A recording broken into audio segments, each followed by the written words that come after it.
Exactement. Bon, bonjour à tous. Moi, c'est Jeanne Bessigir. Donc, je suis étudiante au sein de l'IMTBS et ancienne étudiante de l'IMT Nord-Europe. Donc, j'ai fait mon parcours d'ingé là-bas, plus réseau et télécom. Donc, c'est plus technique. Et j'ai intégré du coup l'IMTBS pour me spécialiser un peu dans le commerce. J'avais une formation en alternance donc à l'IMT Nord-Europe, donc en tant qu'avant-vente. Donc, j'alliais un peu le commerce et le technique, mais je voulais plus me spécialiser. Dans le commerce. C'est pour ça que j'ai intégré cette formation et je vous en dirai plus juste après avec vos questions. Merci, Diane. Alexis, quelques mots peut-être pour te présenter, présenter ton parcours? Bien sûr. Avec plaisir, Alexis Colombi. Donc aujourd'hui, ça fait maintenant 8 ans que j'ai quitté l'IMTBS, le cœur lourd, parce que c'est une école qui m'a énormément apporté, à la fois dans le cadre de mes études et derrière dans le début de ma carrière professionnelle. J'y ai passé 2 ans, j'ai fait la majeure ingénierie des affaires internationales et aujourd'hui, je co-dirige une société de consulting à Luxembourg qui fait aujourd'hui à peu près 100 personnes depuis 4 ans, qu'on a démarré et j'interviens aussi sur certains modules auprès d'IMTBS. Merci Alexis. Et merci à tous les deux d'être avec nous. C'est très bien d'avoir aussi votre retour et ce sera très utile dans les échanges et questions-réponses. Pour ma part, pour me présenter, donc moi je suis Flavien Bazenet, je dirige ce programme depuis maintenant 12 ou 13 ans. Donc on l'a réinventé plusieurs fois. Je suis maître de conférences en sciences de gestion, particulièrement en entrepreneuriat. J'ai exercé le métier d'ingénieur d'affaires pendant quelques années dans une start-up dont j'étais associé. Et puis j'ai monté quelques sociétés, dont un des objets quand on est entrepreneur, évidemment, c'est la question du commercial qui est au cœur de l'activité. Au sein de l'école, je suis titulaire d'une chaire qui s'appelle Inventivité digitale, où on travaille sur la question de la créativité numérique, qui est une couleur assez forte de nos écoles. Alors peut-être pour présenter d'abord le cadre général de l'école, donc l'Institut Mines Télécom Business School. Pour ceux qui ne la connaissent pas, c'est l'école, c'est la business school, l'école de management du groupe Institut Mines Télécom, qui est le premier groupe de formation d'ingénieurs en France, qui est public. Et ça, c'est important parce que c'est une mission d'intérêt général qu'on porte. Et donc, il y a cette école d'ingénieurs, cette école de management, et puis des écoles associées, ce qui fait au total 13 500 étudiants. Donc, c'est quand même une très belle machine de guerre. Et évidemment, ça donne beaucoup de valeur au diplôme qu'on délivre, puisque ce groupe est reconnu au plan international. Et donc, pour une majeure internationale, c'est extrêmement utile. Et ça donne aussi une couleur particulière à nos activités et à nos formations, puisque intégré dans un groupe d'écoles d'ingénieurs, eh bien, on a développé des compétences autour du numérique extrêmement fortes dès l'origine de la création de l'école, et on sait l'importance que ça revêt aujourd'hui. Alors, sur le programme plus spécifique d'ingénieur d'affaires international, juste quelques mots de manière un peu générale pour vous dire qu'il s'adresse, ce master spécialisé, à des professionnels, donc gens qui ont déjà eu une expérience par le passé, avec une expérience Bac plus 4 ou Bac plus 5, mais également à des ingénieurs qui sortent de formation, puisqu'on a cette particularité de savoir extrêmement bien former des ingénieurs au business, ce qui est le cœur de notre école. C'est un programme qui est reconnu, et ça c'est un des enjeux que nous on a en tant qu'école et que direction des programmes, c'est évidemment que la formation soit reconnue dans le monde professionnel et vous puissiez avoir un fort taux d'employabilité, ce qui est le cas aujourd'hui.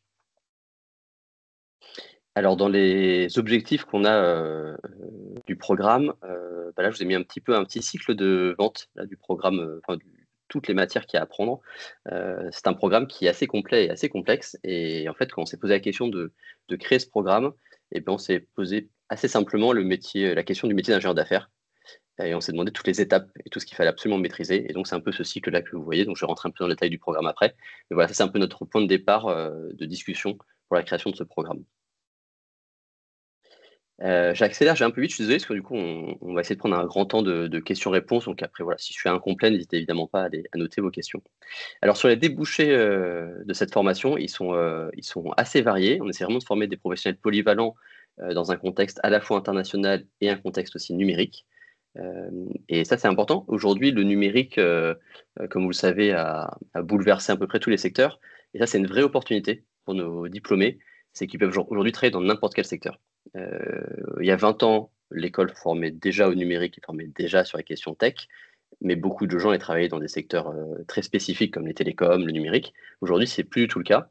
On a beaucoup d'étudiants qui vont dans tous les secteurs, dans le luxe, dans le conseil audit, dans des questions aussi technologiques, mais c'est extrêmement varié.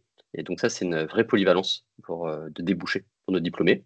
Et en termes de métier, la formation, elle est vraiment transversale et elle reste assez généraliste. Alors pas généraliste dans le sens où on survole les matières, plutôt généraliste parce qu'il y a beaucoup, beaucoup de choses à maîtriser pour être ingénieur d'affaires. Et ça permet d'avoir des débouchés extrêmement variés. Donc là, vous le voyez sur les slides, à la fois des gens qui vont travailler dans la question de gestion de projet. Donc là, il y a plein de métiers dans ce groupe-là. Une grande partie des étudiants vont travailler dans les fonctions commerciales, ce qui est assez logique avec le titre de la majeure. Donc là, à la fois gestionnaire grand compte, acheteur, vendeur, responsable produit, product owner, donc plein de métiers autour du commercial. Une partie d'étudiants vont travailler dans les conseils et audits, et qui est lié là plutôt à la couleur de l'école, presque que la formation elle-même, puisqu'on a beaucoup d'étudiants qui sont rentrés avec des diplômes d'ingénieur au démarrage. Et donc là, ils s'ouvrent naturellement des voies vers le conseil et l'audit. Et puis enfin, certains se lancent dans la création d'entreprises, maîtrisant parfaitement le commercial, la vente et la formation étant assez globale. Ils ont vu à peu près tous les métiers. Et enfin, le marketing et la communication, où là, des gens qui se spécialisent marketing produit, puisqu'aujourd'hui, le marketing produit est très, très lié, évidemment, à la question de la vente et du rapport avec les clients. On vous a mis quelques débouchés sur la partie du slide. Il y a la promotion 22-23, comme ça, on essaye d'être assez factuel, comme ça, vous voyez vraiment les débouchés de nos anciens sur cette promotion-là. Et donc, vous voyez, ça correspond à peu près à ce qu'on a défini dans les grandes cases des débouchés potentiels. Alors, pour vous parler un peu plus de la formation, comment est monté ce programme pédagogique? Alors, on mixe plein d'approches. Ce programme, c'est un programme qui est assez lourd en termes d'heures de volume de cours. Il y a 420 heures de cours qui sont programmées. Donc, c'est ce que j'appelle moi le programme théorique. C'est vraiment le programme de cours où vous êtes en face d'intervenants. Ces cours, ils ont la particularité d'être des cours intégrés, c'est-à-dire qu'on travaille toujours autour du théorique et de la mise en pratique, et de la mise en pratique sur des cas réalistes d'entreprise. On ne travaille pas sur des choses fake ou des choses que théoriques. On fait toujours de la mise en application. Et ça, c'est extrêmement important. Ça vous permet d'ancrer vraiment le savoir et le théorique. Et en plus, c'est quand même vachement plus ludique. Parce que rester 7 heures assis à écouter quelqu'un, je crois que plus personne ne peut faire ça. En tout cas, moi, j'en suis incapable. Et donc, je pense que vous aussi. Donc, voilà, on mixe toujours le théorique et rapidement la mise en application. Ça, c'est important. Et souvent en groupe, puisque dans la vie réelle, en entreprise, on travaille en équipe constamment. 30% des cours sont en anglais. Alors, soit c'est les bouts des cours, soit c'est des cours qui sont intégralement en anglais. Voilà. En tout cas, pour vous dire, c'est pas rédhibitoire dans la formation, mais il faut quand même avoir un bon niveau d'entrée. Donc, il y a des obligations pour entrer dans la formation, quand même, sur la question de l'anglais. Et enfin, les cours sont dispensés par une forte expertise, à la fois par des enseignants-chercheurs, donc en sciences de gestion, qui travaillent tous avec des entreprises, qui ont des liens très étroits, et aussi des praticiens experts, donc des gens qui viennent de l'entreprise et qui sont aussi formés sur la question pédagogique, et donc à mixer les deux. Et ça, c'est important, ça vous permet à la fois d'avoir un vrai fond scientifique, théorique, sérieux sur les méthodologies, et aussi des vrais retours d'expérience, et de profiter de l'expérience de vos intervenants pour gagner du temps en entreprise. Donc là, c'est vraiment la partie cours programme théorique. Ensuite, il y a la vie en entreprise, puisque le programme se suit en alternance, où vous allez une semaine en cours à Paris, les cours ont lieu à Paris, et 3 semaines en entreprise. Et là, l'idée, c'est vraiment que vous mettiez en pratique, à travers votre expérience, cette expérience professionnelle, et que vous appreniez aussi les savoir-être de l'entreprise. Il y a plein de choses qu'on ne peut pas apprendre dans des cours théoriques ou dans un programme pédagogique. Et donc, la vie en entreprise vous apprend aussi voilà, comment on se comporte en entreprise, quelles sont les relations qu'on a, voir des cas réels. Et en fait, ce qui est très intéressant, ça vous permet pendant les cours de ramener chacun des expériences et de les partager entre vous. Et ça, je pense que c'est une vraie richesse aussi du programme, d'avoir ces temps d'échange, d'expertise et de permettre de voir d'autres secteurs à travers vos camarades et puis d'échanger avec les intervenants à chaque fois. Et puis enfin, il y a une partie très importante du programme qui est le mémoire de fin d'études, qui est un travail orienté plutôt sur la recherche. Donc la réflexion, l'idée c'est de prendre de la hauteur sur un sujet de votre choix et d'enrichir votre curriculum vitae, votre CV, avec un sujet où vous avez envie de devenir un peu spécialiste. Et c'est extrêmement valorisé. Ça peut faire une vraie différence sur un CV, parce que quand on est jeune diplômé, voilà, tous les CV se ressemblent un peu dans les grandes écoles. Et ce mémoire, ça peut être vraiment une carte pour vous supplémentaire, un peu comme une carte de visite complémentaire, en travaillant sur les sujets qui vous intéressent, et donc en vous spécialisant soit sur un secteur, soit sur des méthodologies, soit sur des techniques particulières. Voilà. Et donc, tout ça vous permet d'avoir à la fin un diplôme reconnu Bac+6. Et ça, on a fait le boulot pour qu'il soit reconnu partout, chez France Compétences. Sa master est reconnu, accrédité. On a une triple accréditation internationale, CSB en bas et CGE.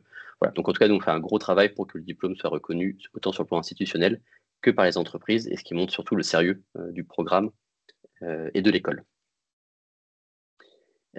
Alors, pour vous parler peut-être maintenant plus précisément des matières du programme, euh, j'ai souvent des questions des étudiants ou des apprenants sur comment choisir le programme de formation. Moi, j'ai un peu tout le temps la même réponse. Je dis souvent qu'il faut regarder le contenu. Il faut se demander si on a envie de découvrir les différentes matières. Donc ça, c'est une partie. Puis évidemment, l'autre partie, c'est la reconnaissance du diplôme. Voilà. Donc ça, c'est validé à Institut Mines-Télécom Business School. Alors sur le contenu du programme, le programme, on le revoit régulièrement, tous les ans, on le refait, on le fait évoluer. On le fait évoluer parce que le monde du travail évolue extrêmement vite aujourd'hui, et donc on a besoin de s'aligner avec le monde du travail. On a besoin de faire évoluer les compétences de nos apprenants. Et pour faire ça, on réunit des entreprises tous les ans avec qui on débat, on discute des programmes, on essaie de comprendre aussi ce qui change dans les entreprises, dans les différents secteurs. Et grâce à ça, ça me permet de faire évoluer le programme. Et là, on est en plein dans une refonte importante du programme, dont je vous le précise maintenant, parce que vous avez tous reçu des plaquettes, je crois, qui présentent le programme. Celles-ci sont pas du tout, sont toujours valides hein, dans le contenu général. Mais là, on est en train de faire une évolution du programme pour l'année prochaine, pour coller encore plus au marché du travail. Donc c'est pour ça que si vous ne reconnaissez pas tout à fait le programme derrière, vous inquiétez pas, mais c'est à peu près le même contenu. Dans les grandes lignes, mais après on va changer un peu les volumes horaires, etc. Alors pourquoi on est en train de changer le programme? Eh bien en fait, ça fait bouger parce que le métier d'ingénieur d'affaires est en train de bouger drastiquement dans les entreprises, et il bouge sur, alors moi je l'ai mis sur 3 dimensions, on peut en trouver plus, mais en tout cas moi je l'ai mis ça sur 3 dimensions. Un, sur la question technologique, où on voit que dans toutes les entreprises, il y a une forte utilisation des processus. Je pense que vous avez comme nous, le mot IA qui ressort tout le temps dans les discussions. Eh bien, là, il y a un nouvel apprentissage à faire. Je pense qu'il y a une révolution qui est en train de se passer dans l'entreprise. Donc là, il y a un vrai apprentissage sur la maîtrise de la data, de l'IA. Et donc, on a aussi besoin, dans les processus commerciaux, de réinventer nos pratiques et nos méthodes et d'apprendre des nouveaux outils. Donc voilà, on a envie d'en tenir compte, en tout cas dans le programme, avec une approche qui est maintenant centrée sur la donnée. La data devient évidemment essentielle dans la relation avec des clients, dans le côté marketing pour créer un produit. Et donc, il faut apprendre à maîtriser cette data, apprendre à l'analyser, apprendre à la recueillir. Il y a une deuxième grande évolution qui est la révolution relationnelle. Le métier d'ingénieur d'affaires passe de plus en plus vers un métier de vente consultative, c'est-à-dire qu'on n'est pas en train de vendre des produits sur étagère, on vend des choses complexes qu'on co-crée avec ses clients. Donc, on invente des nouvelles solutions avec eux. Et donc, c'est-à-dire qu'on change le rôle du vendeur qui n'est pas simplement de valoriser les caractéristiques d'un produit, mais qui est carrément en train d'inventer le produit, d'accompagner, d'être un peu consultant de ses clients. Et par ailleurs, dans l'entreprise, on voit que les métiers d'ingénieur d'affaires aussi évoluent dans le sens où de plus en plus d'ingénieurs d'affaires sont un peu responsables de leur business unit, c'est-à-dire de leur entité, et ça leur demande des compétences presque intrapreneuriales, c'est-à-dire qu'ils sont en autonomie, autant sur la vente, le produit, les finances, le juridique, etc. Et donc, ça demande d'autant plus de compétences pour les ingénieurs d'affaires de demain.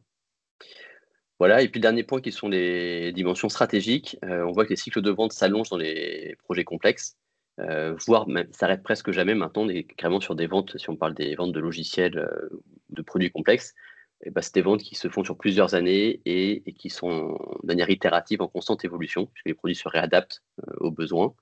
Et puis il y a une nouvelle dimension qui est extrêmement prégnante aujourd'hui, c'est la dimension de la durabilité et responsabilité sociale des entreprises.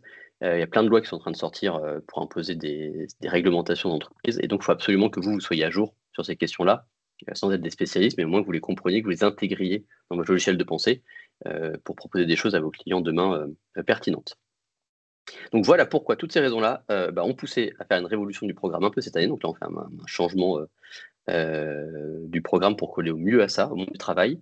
Et donc le programme, il va être découpé, donc là, je vous fais une petite synthèse des matières, mais évidemment on va vous renvoyer tout ça à jour. Et donc le premier bloc, c'est un bloc qui est qui travaille autour de la maîtrise de l'environnement d'affaires, la stratégie de développement commercial dans un contexte international. Et donc là, on voit des matières comme la stratégie d'entreprise, stratégie commerciale, le marketing digital. Donc, évidemment, il y a des méthodes et des outils complémentaires du marketing traditionnel. Comment on gère les relations clients dans ce contexte-là, notamment avec le numérique aujourd'hui, où on n'a plus la même relation avec les clients. Comment on fait de la prospection, du social selling, donc de la vente avec d'autres canaux de distribution, et puis toutes les techniques de vente justement consultatives, c'est-à-dire plus itératives avec ses clients, et puis comment on évalue simplement les performances commerciales, les siennes, évidemment celles de ses équipes, puisque demain, j'espère que vous serez tous en capacité d'avoir des équipes avec vous. Le deuxième bloc travaille autour de la négociation et de l'engagement de la conception de l'offre. Et donc là, on va aller évidemment avoir des matières en négociation internationale, en gestion de crise, qui sont plus des cours très sympas parce que du coup, c'est beaucoup de simulations et on a beaucoup de workshops dans la formation, dans le programme. Toutes les questions autour des business models innovants et responsables. Donc là, c'est un peu les modèles de vente un peu génériques des entreprises. On va aller étudier les stratégies de réponse aux appels d'offres, qui est une partie extrêmement importante, notamment en France, mais pas que, pour atteindre un certain nombre de marchés. Il se passe beaucoup maintenant de cahiers des charges, d'appels d'offres, donc il faut absolument comprendre les ressorts de ces types de réponses. Et puis, toucher au sujet d'ingénierie financière et juridique, plutôt de projets innovants et international. Là, la question, c'est pas de devenir un spécialiste en finance ni en juridique, mais aujourd'hui, c'est absolument nécessaire que vous ayez ces éléments-là pour pouvoir arriver à piloter des offres que vous inventez finalement avec vos clients. Le troisième bloc concerne le pilotage de projets complexes. Donc là, c'est vraiment tout ce qui concerne la gestion de projet. Donc de l'ingénierie, la gestion de projets complexes, le management d'équipe, comment on manage une équipe pour les emmener dans une direction, comment on manage les forces de vente, comment on utilise des méthodes de design thinking, par exemple, c'est-à-dire centrées sur les utilisateurs pour concevoir des nouveaux projets, et puis la maîtrise de ces enjeux autour de l'IA, de la data, des data science, vous ayez au moins un vernis pour comprendre le vocabulaire, comment ça peut être utilisé, et comment vous pouvez travailler avec des gens qui sont spécialisés dans ces domaines-là. Et puis enfin, une dimension plus prospective, pour que vous ayez une compréhension des évolutions du monde numérique, parce que c'est compliqué de faire de la veille au quotidien, donc savoir vraiment comment bouge le monde. Et donc là, on essaie de vous faire une espèce de topo dans un cours un peu synthétique, où vous pouvez voir un peu toutes les dimensions que pourrait prendre le monde du travail. Le quatrième bloc concerne le développement personnel, on l'a appelé comme ça, en gros des choses qui vous permettent à vous de vous développer en tant que professionnel, que chef d'équipe demain. Donc il y a une partie qui concerne l'anglais, avec un programme d'accélération professionnelle de la maîtrise de l'anglais, des techniques de communication et d'ateliers de leadership, qui est là un cours qui a lieu en début de session, qui permet à tout le monde de se rencontrer autour d'un objet sympathique qui est le théâtre, la communication. Et franchement, ça marche très bien, mais avec les gens les plus timides, ça permet de sortir rapidement de soi. Un module sur l'optimisation du potentiel, de son potentiel grâce aux neurosciences, donc ça va travailler sur vous pour essayer d'identifier vos forces, vos faiblesses et plutôt vos forces, c'est là-dessus qu'on s'appuie pour se développer. Et puis un accompagnement sur la méthodologie de recherche, parce que c'est un exercice qui n'est pas forcément simple au démarrage de se lancer dans la création d'un mémoire. Et donc il y a des techniques pour le faire, mais qui sont des techniques qui servent pour le mémoire, mais qui servent aussi dans la vie professionnelle pour faire des études qualitatives, quantitatives, savoir analyser des résultats, etc. Donc, qui sont évidemment très utiles. Voilà. Et pour terminer, vous présentez peut-être le calendrier. Je crois que je tiens à peu près mon timing. Je suis pas mal. Calendrier et modalités d'inscription. Vous avez en contact Elisabeth Benotto. Elisabeth, pour ceux qui ne l'ont pas encore eu, il faut absolument l'appeler pour vous poser des questions parce qu'elle est très sympathique. Elle répond à plein de questions. C'est très utile pour la candidature. Donc voilà. Donc là, vous pouvez vous inscrire demain et le 15 juin. Voilà, on clôture les inscriptions et on fait des validations au fil de l'eau dans l'année. La rentrée a lieu évidemment en septembre, de septembre à juillet, sur ce rythme d'une semaine, en gros 2 cours par mois. Et je rappelle encore que les cours ont lieu à Paris, parce que c'est important de le préciser. Voilà, en gros, et puis ensuite, vous partez d'une soutenance de votre mémoire en septembre d'après. Donc voilà, ça fait une scolarité d'1 an. Vous avez parfois l'été pour travailler votre soutenance. Le mémoire, on le rend autour de juillet. Voilà, et je crois que j'ai à peu près tout dit de la présentation de manière extrêmement synthétique. J'espère que ce n'était pas trop rapide. Et je vous invite et je vous propose de passer aux questions-réponses. Alors pour le faire, peut-être, vous avez certainement, j'espère, plein de questions. Peut-être que le plus simple, c'est que vous puissiez peut-être lever la main pour ceux qui le veulent numériquement pour indiquer que vous avez une question à poser. ou pour ceux qui sont un peu plus timides ou qui n'ont pas envie forcément de parler, de les poser sur la conversation. Et peut-être que quelqu'un pourra nous relayer voilà, s'il y a des questions qu'on ne voit pas ou qu'on oublie. Théo qui lève la main. Théo, merci. Bah, c'est bien, il faut lancer les questions-réponses. Allez, c'est parti Théo. Alors, moi, déjà, bonjour. Je suis Théo Piou. J'avais posé pas mal de questions à Madame Benetto. Moi, ce ne serait pas pour cette rentrée, ce serait pour la rentrée de 2027. De 2026, pardon, et une fin en 2027. J'avais une question, parce que moi, par exemple, je n'ai pas du tout un profil d'ingénieur. J'ai un profil 100% commercial. Là, je suis actuellement en diplôme d'ingénierie d'affaires. Qu'est-ce que le diplôme pourrait m'apporter de plus que le diplôme que je prépare déjà, par exemple? Je sais pas trop. Je prends peut-être la question là, je dis Alexis, peut-être que je la prends celle-ci, ce qui est un peu plus technique. Ça c'est compliqué à nous parce que je sais pas trop le diplôme que vous faites et je sais pas où il est. En tout cas, nous. Alors, je peux préciser un peu plus si vous le souhaitez. Je fais un diplôme d'ingénieur d'affaires à l'INSEC. Et moi, en fait, ce qui m'intéressait dans votre cursus, c'est que de base, j'ai un bac technique. Et c'est que l'Institut des Mines Télécom Business School, ça reste quand même, comme vous l'avez dit, l'école de commerce du premier groupe d'ingénieurs de France. Et ça aurait été vraiment pour voir en fait, s'il y avait des points qui vont être beaucoup plus techniques. Par rapport à un profil d'ingénieur, par exemple, quelle différence on va ressentir au niveau des cours? Ne suivant pas les autres cours, je ne peux pas dire les différences. En tout cas, ce qui est certain, c'est que nous, on accentue beaucoup la partie numérique. Alors, ça passe par deux choses. Un, évidemment, vous l'avez dit, la reconnaissance de l'Institut Mines Télécom, qui est connu, réputé. Donc là, c'est à valeur du diplôme, sa reconnaissance dans le monde professionnel qui compte. Et l'autre partie, sur la partie plus du contenu pédagogique et des cours, nous, on travaille évidemment énormément sur la question tech, numérique, comme je vous l'ai dit, qui est une couleur forte. Alors évidemment, on apprend quand même, comme partout, le marketing, le commercial, enfin les techniques, elles ne sont pas si variées, mais nous, on va souvent faire des mises en application, en tout cas sur des sujets autour des enjeux numériques. Et puis, comme vous l'avez vu dans le programme, on a rajouté quand même quelques matières un peu spécifiques, comme les business models innovants, comme les questions de RSE. Voilà. Donc, je pense qu'on colle vraiment, vraiment aujourd'hui au marché. Et je pense que le programme est vraiment, vraiment d'actualité.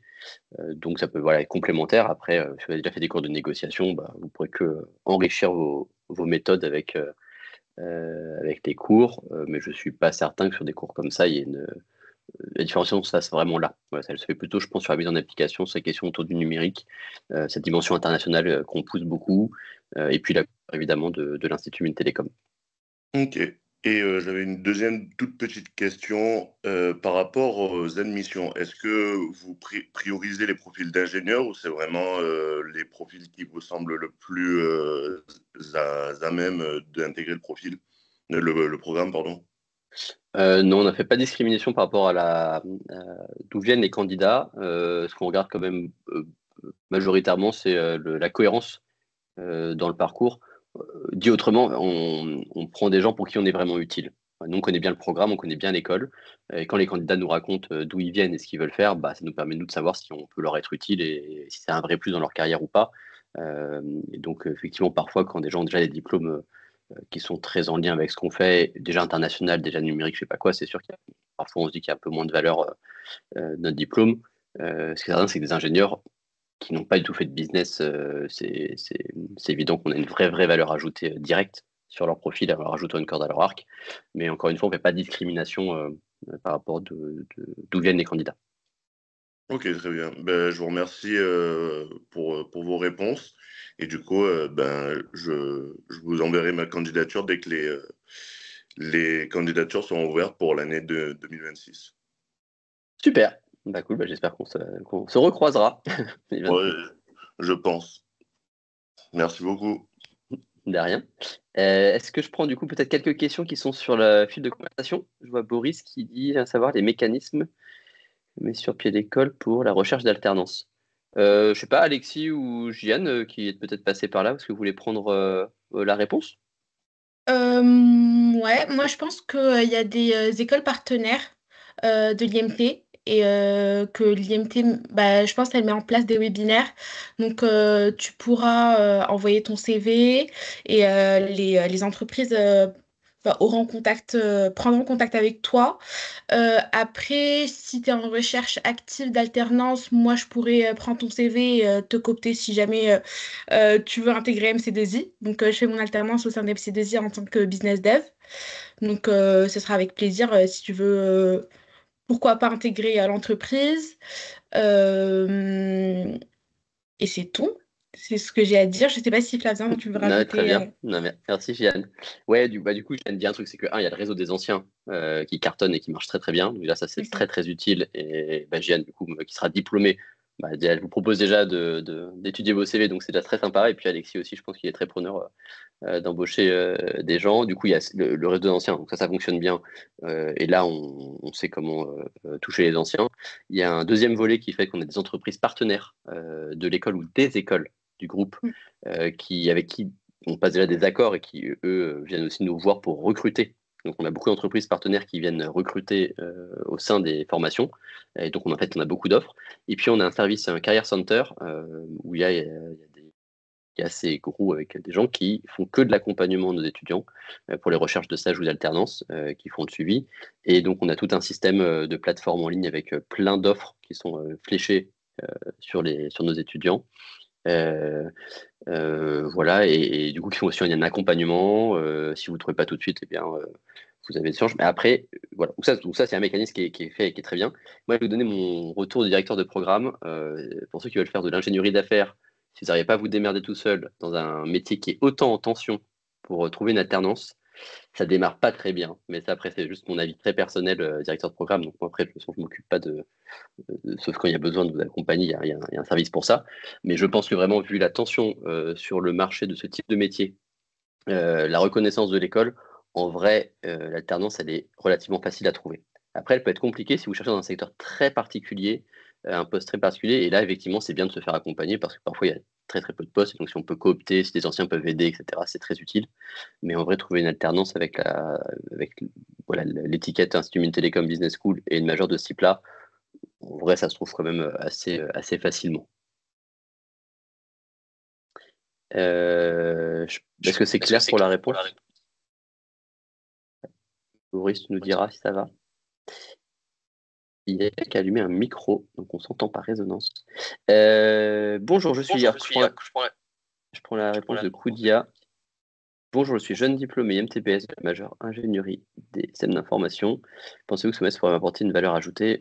Oui, Koudia, je réponds. On a beaucoup de diplômés MTBS qui ont fait d'autres formations en système d'information ou en finance et qui intègrent le programme. Évidemment, il y a plein de matières qui sont nouvelles et qui n'ont pas été étudiées en système d'information. Après, il y a quelques matières communes comme la gestion de projet, vous en avez fait aussi. Mais il y a plein de choses qui sont extrêmement complémentaires. Ça dépend plutôt du développement de carrière qu'on a envie de faire derrière. Mais toujours allier une double compétence. En tout cas, je pense que ça a une vraie valeur ajoutée.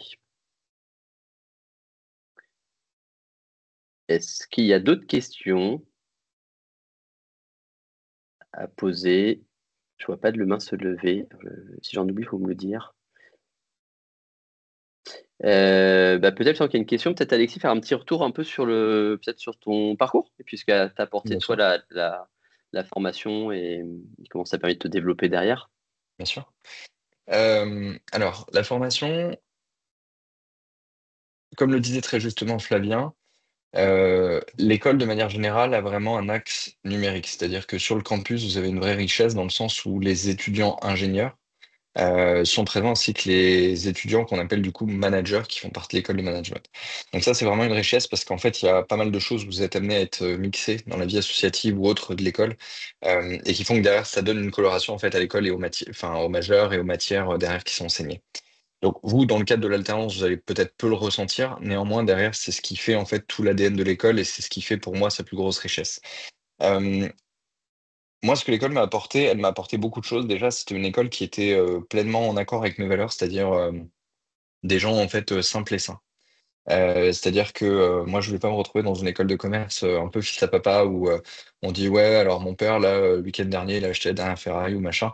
Non, moi, je voulais des gens simples et sains, c'est-à-dire, bah, salut, ça te dit de faire un ping-pong, salut, je suis nul en maths, tu pourrais m'aider pour ça, salut, moi, je connais rien en informatique, toi, tu as l'air de t'y connaître, est-ce que tu pourrais donner un coup de main? Et ça crée en fait une super émulation en fait entre les gens, et c'est ce qu'on ressent vraiment, enfin, Jeanne pourra dire si elle est d'accord ou pas avec moi, mais il y a dans les promos en fait une super entraide et une super ambiance qui, je pense, est liée aussi beaucoup à la manière dont est structurée l'école et à son ADN à proprement parler. Au niveau de la formation directement, Flavien le disait très justement, il y a beaucoup de travail, mais il y a deux manières de le voir. Soit on dit il y a beaucoup de travail, du coup ça va être une année galère, c'est entre guillemets pas un diplôme facile à avoir, certes, mais pour ceux qui ont vraiment envie de travailler, vraiment s'intéresser aux matières qui sont enseignées, s'intéresser au parcours des enseignants qui interviennent, parce qu'il y a des gens qui ont des choses hyper intéressantes à raconter et à partager, euh, vous allez tirer derrière une énorme plus-value de cette majeure. Pourquoi? Parce qu'il y a des gens qui ont des expériences extrêmement variées, sur des matières extrêmement différentes, et en fait chacun a sa pierre à l'édifice à apporter. Alors il y a des gens en fin de carrière, il y a des gens plutôt en début de carrière, il y a des gens en milieu de carrière, et en fait c'est pas juste des vieux profs entre guillemets qui nous parlent de choses qui sont extrêmement théoriques et extrêmement, je dirais, de la littérature ou vraiment peut-être dans les bouquins, bibliothèques, etc. Mais vraiment des gens qui connaissent le terrain, qui ont des expériences à partager, qui ont des exemples aussi concrets à partager aux étudiants. Et ça, en général, je trouve que c'est une vraie force dans une formation. Et moi, c'est beaucoup ce que j'ai ressenti à l'époque où j'étais étudiant dans cette formation. Après, il y a aussi ben, toute la structure de l'école où, comme je le disais, l'entraide permet derrière de facilement trouver une alternance. Moi, je sais que j'avais été très fortement aidé par le bureau de TMA. Donc, TMA, c'est l'association des alumni, donc des anciens à la fois de l'école d'ingénieur et de l'école de commerce. En fait, vous avez deux écoles au sein du même réseau qui peuvent vous aider justement à trouver votre alternance. Et en soi, même des gens comme Gian ou moi, si vous nous faites un message en disant bah voilà, moi je chercherai à travailler chez Thales, j'aimerais bien intégrer telle société, j'aimerais bien intégrer Orange, BNP, Davidson Consulting, etc. D'ailleurs, on vous met en relation directement avec ces gens avec qui on a l'habitude d'échanger, avec qui on a l'habitude de traiter, et les partenariats forts que l'école entretient avec ces entreprises-là vont naturellement vous ouvrir des portes sur des secteurs qui vous intéressent. Donc là, il faut surtout pas hésiter à communiquer auprès d'anciens, des gens comme Gian, comme moi, qui vont derrière bah, essayer de vous mettre en relation parce que il y a des gens qui ont joué le jeu pour nous. Et donc, du coup, on va vouloir aussi jouer le jeu pour les autres. Et c'est là où je dis que le réseau, il est vraiment intéressant, c'est qu'il y a plein de gens qui sont prêts à aider, voilà, pour le plaisir de donner un coup de main et sans attendre quelque chose en retour derrière. C'est la force de cette école, c'est d'avoir des gens vraiment authentiques, qui sont généreux en fait dans le temps qu'ils peuvent accorder aux autres, dans le temps pour répondre à des questions, pour accompagner, pour expliquer, pour prendre le temps de présenter, etc. Et ça, c'est une grosse, grosse, pour moi, plus-value à la fois du programme et à la fois de l'école. Au niveau des matières, effectivement, je trouve que alors je vais prendre l'exemple de Flavien parce que c'était mon directeur de master aussi à l'époque, mais typiquement, moi, j'avais trouvé qu'il y avait un point qui manquait dans le programme et je l'avais remonté à Flavien et du coup, Flavien l'a mis au programme l'année suivante parce qu'il trouvait que c'était pertinent. Et donc, en fait, quand il dit que la construction, elle se fait en continu, c'est une réalité puisqu'en fait, moi, les enseignements que je donne à la fois dans la majeure et dans d'autres majeures de l'école sont liés justement à cette discussion qui date d'il y a 8 ou 9 ans. Donc, c'est pour dire que derrière, ça fait vraiment évoluer les choses dans le bon sens. Et je pense que derrière, c'est une majeure qui vit et qui vit surtout avec son temps. Et ça, je trouve que c'est important parce que parfois on rejoint des formations euh, qui ont l'air intéressantes sur le papier, puis en fait on se rend compte que c'est un peu vieillot en termes d'enseignement, que c'est plus très adapté à ce qui se passe actuellement. Et là-dessus, la remise en question perpétuelle qui est faite par Flavien et toute l'équipe enseignante, elle est vraiment intéressante. Donc pour moi, c'est voilà les grosses plus-values de l'école, de son ADN, de sa majeure, de son réseau d'anciens, et tout ce que vous allez pouvoir aller chercher en fait dans cette majeure. Merci beaucoup, Alexis. Et j'ai vois qu'il y a quelques questions. Peut-être, Jeanne, un petit retour sur peut-être la promotion, sur l'intégration dans la promotion, parce que c'est pas non plus évident d'intégrer un nouveau groupe. Voilà, peut-être sur le Oui, fonctionnement bien sûr. du groupe. Oui, alors nous, on est une petite promo. On est 9 personnes, donc on est vraiment assez proches. on nous appelle la petite famille, hein, juste pour vous dire. Et Alexis pourra en témoigner. Donc, on est une petite promo, on est assez proche, comme je l'ai dit. Euh, Tout le monde aide tout le monde. Donc, vraiment, il y a pas de sujet sur ça. Il y avait quoi comme question encore? Bah, un peu l'intégration, comment ça s'est fait un petit Ah peu oui, oui, voilà, bah au début, et ça puis s'est t'as un très rapport bien par rapport aux passé au cours, début. aux intervenants. Oui, ça s'est très bien passé au début. Pourquoi? Parce que on a eu des cours de théâtre. Donc ça a brisé la glace dès le début. C'était bien. On a su du coup échanger sur nos parcours. Bah, donc on était trois ou quatre. On est quatre à venir des écoles d'ingé et d'autres personnes qui venaient d'autres formations. Donc on a pu s'intéresser à tout le monde, s'intéresser à leur vie. Donc les personnes n'ont pas les mêmes centres d'intérêt et ça nous a liés. On a un centre d'intérêt, par contre, c'est la bouffe. Donc ça, c'est trop bien. On C'est en vrai. parle à chaque pause. Ouais, c'est pas faux. Euh, oui, et donc ça nous lie et il y a une très bonne ambiance. Et, après, pour les projets aussi, on travaille avec presque toutes les personnes de la classe. Donc, des moments où on est trois ou deux dans le même projet, donc ça nous lie encore plus. Mais on a un bon groupe. Merci beaucoup, Jeanne. Ah oui, les promotions sont, je ne l'ai pas précisé, on fait une grosse sélection d'entrées. Voilà. Bon, en général, on met une vingtaine de places pour les formations. Je vois qu'il y a une question concernant question du double diplôme. En fait, alors nous, on a fait un master spécialisé, donc c'est plutôt considéré qu'un bac plus 6 qu'un double diplôme. Le diplôme, souvent, c'est entre deux écoles partenaires qui montent un double diplôme. Donc, c'est pas vraiment un double diplôme, c'est plutôt un diplôme complémentaire et supplémentaire, un vrai bac plus 6. Et quelle est la différence entre ce MS et le PGE, de la majeure ingénierie commerciale? Bah, la différence, c'est que c'est un master spécialisé et du coup, qui est beaucoup plus. Enfin, les deux ont des matières évidemment communes et un fonctionnement dans le contenu qui est assez proche. Mais là, la population d'apprenants qui est dans le master spécialisé sont des gens qui ont déjà diplômé Bac plus 5, qui ont déjà des expériences professionnelles. Donc évidemment, on n'a pas le même rapport à l'enseignement. Il y a beaucoup plus de mise en pratique. Il y a plus d'intervenants aussi professionnels et d'expertise. Et je crois qu'on va un peu plus vite dans le MS aussi sur les matières. Donc c'est un programme, c'est une année qui est dense, hein. Alexis l'a dit, donc c'est bien qu'il l'ait dit, parce que je ne l'ai pas dit pour une fois. Mais c'est une année qui est quand même pas facile à suivre. Je préfère le dire tout de suite. Il y a beaucoup Ouais, de c'est cours quand vrai. même. Il y a beaucoup de travail à côté. Il faudra avoir envie de progresser, il faut avoir envie d'apprendre, il faut C'est avoir ça. envie de découvrir. Et pas simplement de se dire je vais rajouter un diplôme pour faire joli sur un CV. C'est Non, l'idée exactement c'est ça. pas ça. C'est que vous puissiez vraiment monter d'un cran et pouvoir vous développer. Pour Euh, compléter ce que dit Flavien, pardon, bien sûr. excuse-moi Flavien, juste pour compléter, en fait, vous avez deux manières de voir l'année, soit vous allez la subir, soit vous allez l'adorer. Mais il y a pas de juste milieu. C'est soit vous vous mettez dedans et vous y allez à fond et vous allez apprendre énormément de choses, rencontrer énormément de gens intéressants, profiter d'un super réseau que vous allez pouvoir constituer, soit vous allez subir en fait toute la charge de travail, et dans ce cas, c'est que vous n'avez pas forcément fait le bon choix. Mais je pense que pour les gens qui sont motivés, je pense que c'est votre cas aujourd'hui, parce que si vous êtes sur un webinaire pour un master spécialisé et avec l'ensemble de vos questions, je pense que c'est que vous avez une belle motivation et que dans ce cas, vous allez aller chercher des choses qui vont vraiment vous intéresser. Pardon, excuse-moi Flavien pour la parenthèse. Non, pas du tout. Merci beaucoup, c'est super. Merci d'ajouter. Faut pas hésiter à me couper. Je vois qu'il y a d'autres questions. Alors, il y a une question sur est-ce qu'on a des anciens qui ont eu des postes, je crois. J'ai perdu la question. Je crois dans le génie civil, c'est ça. Et quel poste ils ont? Ouais, sciences des matériaux. Alors oui, on a eu des parcours de gens qui viennent vraiment de plein de parcours très variés en entrée. Donc, il y a des gens qui travaillent avant quand je fais des écoles d'ingénieurs, mais dans plein de disciplines très différentes. Et d'un matériau, je crois qu'on a déjà eu il y a 2 ans. Et alors, quel poste ils ont occupé derrière? C'est une très bonne question. Je crois qu'ils ont fait un métier un peu technico-commercial, c'est-à-dire un peu de l'avant-vente technique dans leur secteur d'origine, parce qu'ils voulaient rester dans leur secteur d'origine. Mais la question suivante, qui est de savoir si du coup on peut changer de secteur quand on fait une formation comme ça, bah, c'est aussi un des intérêts de cette formation.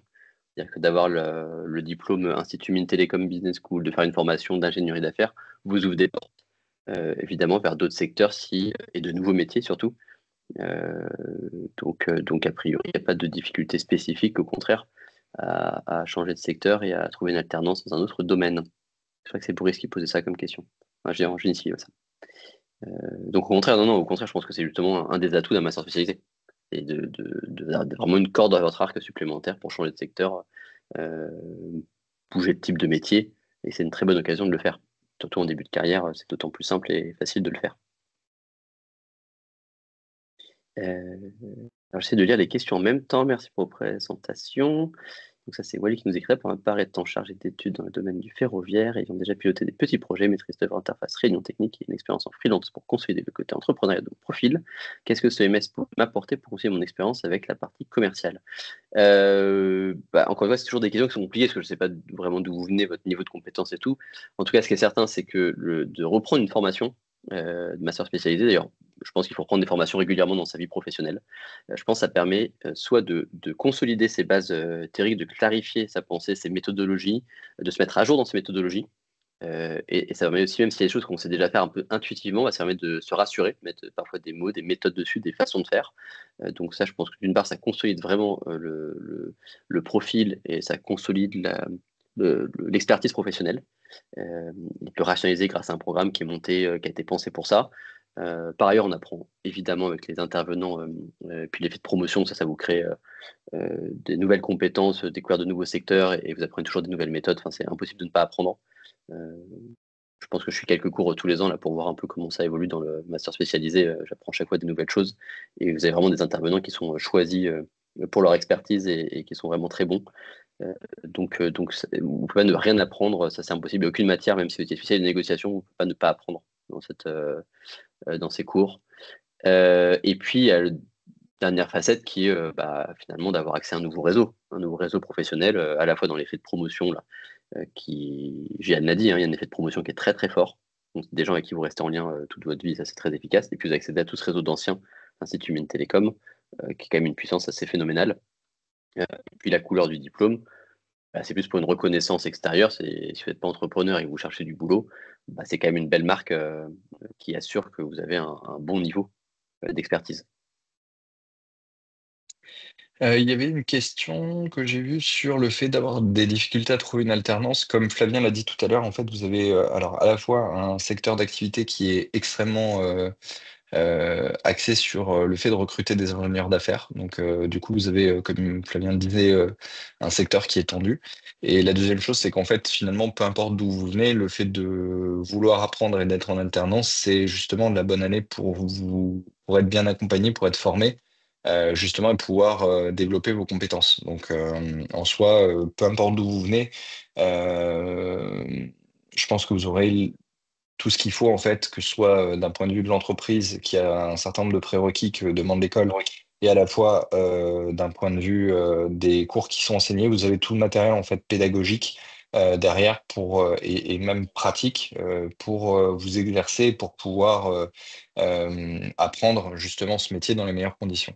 Donc pour moi, c'est pas quelque chose qui me paraît bloquant. En tout cas, c'est pas quelque chose que j'ai vu sur les dernières années où j'ai pu enseigner auprès des différentes promos. Merci Alexis. Je prends une autre question sur le taux de recrutement de la formation. Alors c'est une question qui est assez compliquée vraiment à répondre parce qu'en fait il y a plein d'étapes dans le processus d'inscription dans les échanges. Alors déjà ils ont mis plein de critères pour avoir le droit de s'inscrire. Donc là ces critères sont discriminants. Donc ça fait déjà que des profils qui ont envie de s'inscrire ne peuvent pas suivre la formation. Ils n'ont pas le niveau en anglais parce qu'ils n'ont pas la bonne expérience professionnelle parce que voilà. Donc il y a déjà cette étape-là. Ensuite il y a déjà des échanges régulier avec des gens d'équipe exécutive education comme Elisabeth qui va orienter très tôt en disant peut-être que la formation est peut-être un peu dure à suivre selon les profils. Et puis après, il y a des gens qui vont passer vraiment la partie orale en vidéo, où là, je pense qu'on a un taux de sélection, alors ça dépend évidemment des années, mais je pense qu'on doit être à autour de 30% et 40% dans cette dernière phase. Mais ça dépend parce que parfois c'est moins. Et là, encore une fois, ce qu'on regarde, c'est la cohérence du parcours. Est-ce que nous, on peut vraiment être utile et est-ce qu'il y a l'intérêt, le niveau de connaissance du programme suffisant et une vraie motivation pour le programme. Donc, ça qu'on va tenter d'évaluer. Donc, voilà, donc le taux consolidé global avec toutes ces étapes-là où il y a déjà je sais pas comment le dire, mais on évacue déjà des candidats. je ne peux pas trop dire, mais en tout cas, ce que je peux vous dire, c'est qu'on ouvre à peu près 20 places maximum selon les années. Voilà, donc on est sur quand même un effectif assez réduit si on a du mal à faire une formation très qualitative. On n'est jamais au-dessus de 20-25, c'est le gros maximum qu'on fait. Et donc, selon les années, des fois, on a phase finale 80, 100 candidats qui ont donc déjà été écrémés, entre guillemets. Donc, voilà, c'est la dernière phase, quoi. Voilà. Bon, je suis en école d'ingénieur. Ça, c'est qui nous écrit ça? Alicia. Merci Alicia pour la question. Bon, je suis en école d'ingénieur et en alternance en tant que responsable d'affaires. Est-ce qu'il y a une valeur ajoutée, sachant que ça fait 3 ans que j'occupe ce poste et que j'ai appris sur le tas? Là, c'est un peu ce que j'ai fait comme réponse tout à l'heure. Je pense que c'est utile dans sa. Alors déjà, dans sa carrière, c'est utile de se mettre à jour des nouvelles techniques et puis de voir d'autres choses. Toujours utile de faire du réseau, etc. Ça évidemment. Mais surtout, je pense que c'est important de consolider à un moment par un diplôme son expérience qu'on a pu faire sur le terrain. Là, soit dit appris sur le tas, parce que ça permet du coup soit de voir qu'on n'a pas les bonnes méthodes et donc de les changer, soit d'approfondir ses méthodes, sa façon de penser, de réfléchir, d'enrichir sa culture générale sur les différents sujets, et puis aussi d'avoir cette espèce de vision systémique de son métier d'ingénieur d'affaires. C'est toute la complexité d'un programme pédagogique de qualité, c'est qu'en fait, pour apprendre, il faut éclater tous les programmes et toutes les matières par petits bouts parce que c'est des heures cumulées. Il faut qu'à la fin, vous ayez une espèce de big picture du métier ingénieur d'affaires avec toutes les compétences nécessaires au sein de votre profil. Et donc, en fait, c'est qu'à la fin qu'on voit le puzzle complet. Donc, pour moi, je te dis toujours que c'est un puzzle pédagogique. Et donc, je pense que c'est bien un moment de passer 1 an à recréer ce puzzle avec une vision claire de savoir ce qu'on sait bien faire, là où on peut continuer de progresser. Les cours, ça ouvre aussi des portes, parce que c'est 420 heures de cours. Dans une vie, c'est pas non plus, je dirais, énorme. Mais par contre, ça vous ouvre plein de portes pour, pour voir ce qu'il y a à découvrir et à apprendre. C'est le fait d'apprendre à apprendre. Je pense que de faire des cours comme ça avec des intervenants variés, tout ça, ça permet d'ouvrir un peu ses perspectives, ses façons de penser. Je sais pas si Alexis voulait rajouter quelque chose là-dessus, mais Moi, je suis tout à fait d'accord avec toi. Et après, je dirais, ça dépend aussi d'un point de vue purement professionnel, des responsabilités enfin, c'est ce que j'écris dans le chat, Alicia, de ce qu'en fait on a dans le poste de responsable d'affaires, parce qu'en soi, même un job d'ingénieur d'affaires, d'une société à une autre, en fait, il va être différent. Les responsabilités vont pas forcément être les mêmes. Le périmètre de responsabilité, les tâches de travail qu'on va nous confier, va pas forcément être les mêmes. Et c'est ce que Flavien disait, le gros avantage de cette majeure, c'est que vous avez vraiment une big picture. Donc même si aujourd'hui sur votre poste vous avez peut-être 60% en fait de l'ensemble du puzzle pédagogique, en fait avec la formation vous allez aller chercher peut-être les 40% restants. Et c'est le gros avantage pour moi de la formation qui, comme le disait Flavien, la chaîne de valeur elle est vraiment très large et vous avez vraiment tout le spectre complet de A à Z. Donc moi typiquement aujourd'hui je fais pas forcément plus de 50% de ce qu'on voit dans la majeure et parfois quand je suis amené à aller chercher 50% restants dans le cadre de certaines tâches que j'ai à faire annexes, etc. C'est vrai que ce que j'ai pu voir m'a particulièrement aidé au fur et à mesure de mes expériences, notamment tout ce qui est gestion de projet, tout ce qui est UX design, etc. Où aujourd'hui, dans le cadre de notre société, on développe par exemple toutes nos applications nous-mêmes. Et c'est vrai qu'en général, c'est moi qui suis ces projets-là, qui fait les maquettes de design des applications par rapport à ce qu'on veut, etc. Et en fait, c'est vrai que cette formation, comme elle est large et qu'elle englobe beaucoup de choses qui font partie du quotidien d'un ingénieur d'affaires, moi, ça me permet d'aller piocher des fois, de retourner voir certains cours, de relire certains PowerPoint de certains profs, parce que c'est des matières que j'ai pas forcément travaillé professionnellement depuis quelques temps. Donc, ça me permet de me reposer, on va dire, sur un cadre pédagogique existant et de m'en servir derrière pour le décliner professionnellement ensuite. merci Alexis. J'espère que c'était assez clair comme retour. Voilà. Après, encore une fois, c'est dur d'évaluer Avec plaisir, le Alicia. niveau et le besoin, quoi. Mais, euh, mais, je, mais je pense que toute sa vie, on devrait, je le dis encore, mais vraiment suivre des formations et updater nos compétences, ou voire consolider ou cristalliser ce qu'on fait déjà de manière un peu intuitive parfois. Et je pense que c'est quand même très rassurant. Parfait. Est-ce qu'il y a d'autres questions? Je vois qu'Alicia est en train d'écrire, je crois Yanas aussi. C'est d'autres questions. Voilà, et peut-être pour vous dire un peu sur l'ambiance générale, il y a une chance quand même à Unité comme School. Moi je le dis souvent parce que je suis aussi un alumni de l'école. Vous voyez, j'ai fait plein de choses consultant, j'ai monté des boîtes, tout ça, puis je suis revenu finalement enseigner et diriger des programmes. Et c'est une école qui est extrêmement attachante, et qui est attachante parce que c'est une école à taille humaine.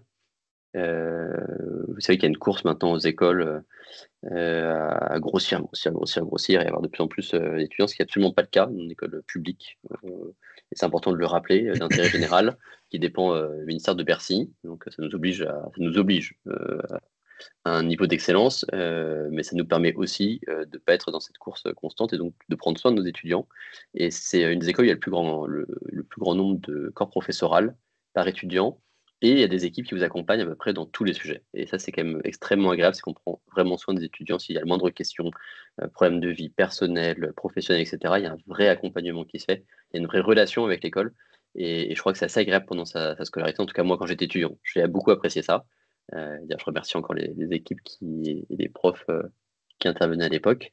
Et je crois que les étudiants actuels voilà, peuvent pas trop se plaindre des conditions qu'ils ont d'accompagnement. Je sais pas où Alexis, Diane, si vous voulez rebondir là-dessus, mais je crois que c'est un truc important quand même, parce que c'est une belle année aussi à vivre, voilà, de rencontres, mais voilà, puis aussi pour un cadre sympathique pour cette dernière année. Oui, bah, je suis totalement d'accord. Il y a aussi un autre axe que je voulais dire, c'est que c'est aussi adapté aux profils qui veulent évoluer à l'international. Donc, on a plusieurs matières de stratégie internationale, marketing international, euh, comment, par exemple, s'expatrier, les droits des personnes à l'international. Donc, si jamais vous voulez continuer votre votre j'ai perdu le Derrière. mot, votre carrière professionnelle à l'international, je pense que ça va vraiment vous aider sur cet axe-là. Je peux prendre la question d'Anas, qui est de dire, qui disait la formation est axée Mm. globalement ingénierie d'affaires et gestion de projet. Est-il possible de poursuivre ou d'évoluer dans l'un sans l'autre? Oui, alors je vais reprendre mon exemple personnel parce que moi j'ai fait du coup ingénierie d'affaires après des métiers alors j'ai fait des métiers de consultant puis d'ingénieur d'affaires et en fait les deux servent par moment on va dire quand j'étais consultant certaines compétences commerciales m'ont beaucoup aidé en tant que consultant et indirectement, aujourd'hui, dans ma position de... Alors, moi, je peux pas dire... Enfin, du coup, je suis plus vraiment ingénieur d'affaires parce que j'ai des tâches un petit peu plus larges. Mais aujourd'hui, je vais piocher, encore une fois, comme je le disais, dans beaucoup de compétences que j'ai pu développer soit dans ma carrière professionnelle, soit dans le cadre de mes études et qui me servent par la suite. Donc, en fait, dire l'un sans l'autre ou essayer de faire une scission entre les deux, c'est pas vrai parce qu'en fait, à la fois, il y a des compétences qui se croisent entre l'ingénieur d'affaires et le chef de projet et à la fois que les gens soient consultants dans le cadre de leurs alternances ou ingénieurs d'affaires, ils ont en fait des connaissances et des compétences à aller chercher dans les deux domaines. Et c'est là où la formation est vraiment très enrichissante parce qu'elle laisse personne de côté. Et comme le disait très justement Flavien, le programme est fait pour avoir vraiment une vision 360 du métier d'ingénieur d'affaires et de chef de projet. Et en l'occurrence, c'est le cas. Merci Alexis. Je prends peut-être une dernière question, parce que je vois qu'on est 19h, on essaie de respecter les horaires, comme pendant les cours, on essaie d'être à l'heure au démarrage. Et aussi à la fin. Quel est le niveau d'anglais requis pour la formation? Alors ça, nous, on l'évalue Avec plaisir. soit voilà, par un diplôme, enfin voilà, ou une question de TOEIC, etc., qui nous permet d'avoir un niveau d'anglais, si on regarde les bulletins de notes. En tout cas, c'est pas, faut pas vous dire que c'est forcément discriminant, parce que c'est pour ça qu'on a choisi des cours d'anglais professionnels dans la formation, qui a des cours en anglais, bah, c'est une façon d'expérimenter, de progresser avec son niveau. Après, c'est sûr, si on ne parle pas un mot d'anglais, mais c'est plus vraiment le cas pour personne, on peut être un peu, pour être à la ramasse dans certaines matières. Donc, bon, il faut quand même avoir un niveau minimum requis, et ça, nous, on l'évalue, encore une fois, en regardant vos bulletins. Voilà. Donc, c'est un peu dur à dire comme ça, mais en tout cas, il faut avoir un anglais, voilà, faut pas être forcément Correct. fluent, mais il faut avoir un courant, quoi. Voilà. Il faut avoir un bon niveau de compréhension, en tout cas. Même si parfois l'expression est plus compliquée, ça progressera. Il faut avoir quand même un bon niveau de compréhension en lecture et à l'oral. Par expérience, moi je travaille du coup à Luxembourg, donc on a beaucoup de gens qui sont issus de différentes nationalités. Et en fait, en France, on a toujours tendance à voir l'anglais comme bah ouais, mais bon, je parle pas bien, alors j'ose pas trop parler, etc., etc. En fait, on en oublie que les langues étrangères, c'est pas nos langues maternelles souvent, donc on va jamais les maîtriser aussi bien que des natifs. Et qu'en soi, c'est juste des vecteurs de communication. C'est-à-dire que le fait de juste être en capacité de s'exprimer oralement et par écrit pour se faire comprendre par l'autre, c'est ce qui est le plus important. Et que ce soit dans les métiers commerciaux, dans les métiers de la gestion de projet, du conseil, etc. Parce qu'on va vous demander souvent en entreprise, dans les milieux internationaux, c'est d'être en capacité de comprendre et de vous faire comprendre. Donc, je dirais que le niveau d'anglais requis pour la formation, il va être, comme le disait Flavien, difficile à définir. Néanmoins, le petit conseil que je peux vous donner pour votre carrière professionnelle, c'est de faire en sorte de vous assurer d'avoir toujours un niveau d'anglais suffisant pour être en capacité d'être compris et de comprendre ce qu'on vous raconte. Et après, ça vient aussi par la formation sur le vocabulaire, euh, par exemple en anglais, que vous allez devoir utiliser dans les métiers d'informatique, dans les métiers de l'industrie, dans les métiers du luxe, etc. Et chaque domaine va avoir vraiment un vocabulaire spécifique que je vous conseille de faire en sorte de maîtriser. Merci Alexis. Eh bien, je vous propose, peut-être s'il n'y a pas d'autres questions, de mettre fin à ce webinaire. C'est l'occasion pour moi de remercier évidemment toute l'équipe qui organise ça de l'école, parce que c'est une petite orga derrière, hein, pour avoir ce temps d'échange. Donc merci beaucoup à eux, merci Emmanuel et Elisabeth d'avoir été avec nous. Merci Gian, Alexis, pour vos Avec témoignages. Alors plaisir. évidemment, pour tous les candidats, là, vous mettez directement sur LinkedIn en contact avec Alexis et Gian, comme ça vous commencez déjà à rentrer dans le réseau, à leur poser des questions. Voilà, peut-être Et des si petits vous avez tips pour voilà, être d'autres questions, vous n'hésitez accepté. pas. Voilà, revenir vers eux, etc. Venir vers nous, contacter Elisabeth. Je vais vous remettre son contact comme ça pour ceux qui l'ont pas, comme ça, le numéro de téléphone et tout. Faut pas hésiter à l'appeler s'il y a des problèmes dans la procédure d'inscription, s'il y a des questions diverses et variées. Soit Elisabeth a souvent les réponses, mais bon, si elle l'a pas, au pire, elle revient vers nous et on vous les apportera.